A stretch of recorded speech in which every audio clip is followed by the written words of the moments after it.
Silver rockets 4% higher over the last 48 hours. Today we'll explore the key factors that have pushed silver prices higher and review silver's near-term outlook. Hi, and welcome to Minuteman Precious Metals, where it's my goal to enhance your financial preparation and prosperity and motivate you by tracking my personal stacking adventure. Thanks to all my new and returning viewers. Please like and subscribe if you enjoy today's content, and ring that bell if you'd like to be alerted when new videos are available. I appreciate your views, but I really need your likes and subscriptions to grow this channel. Thank you for your support. Today is May 10th, 2024, and the price of silver is up over 4% in the last 48 hours through the filming of this video during early morning trading. This rise in the silver price is due to two main factors. The first and lesser factor, in my opinion, is the assumption of increased geopolitical tensions both in the Middle East and Ukraine. Precious metals are seeing renewed exuberance as a safe haven investment, as a stalemate in ceasefire talks between Israel and Hamas has developed after Israel's continued incursions into Rafah. Reports of the worsening situations on the front lines of Ukraine have added further pressure to the geopolitical risks.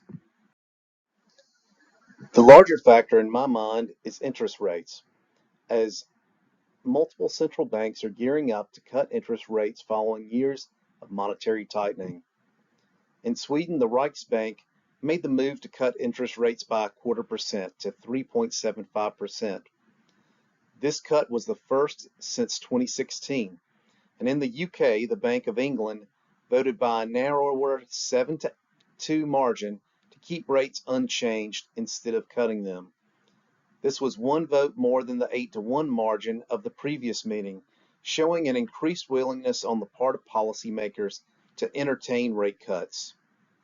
Furthermore, the Swiss National Bank was the first major central bank to cut its interest rates at its March meeting, and the Reserve Bank of Australia made a dovish hold, which surprised markets at its last policy meeting. And the European Central Bank has all but guaranteed it will go ahead with the interest rate cut in June.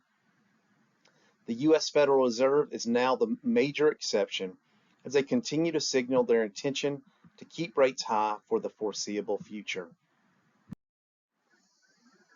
You all know that I'm not a financial planner, and I obviously don't have a crystal ball, but I see the recent moves in silver as something that we will pull back from. I just don't see the factors that drove this big rally to be enough to sustain it without the addition of more news to the upside. We also have to consider that when other central banks lower interest rates, that strengthens the US dollar.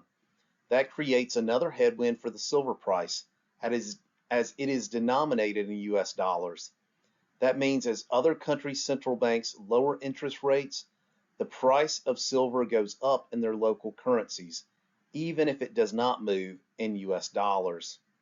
That could lower demand for silver as an investment in those countries, negatively impacting the silver price. Let's call it there. Thank you for watching, and remember, time is your most valuable asset, and I appreciate you sharing yours with me. Minuteman 6, signing off.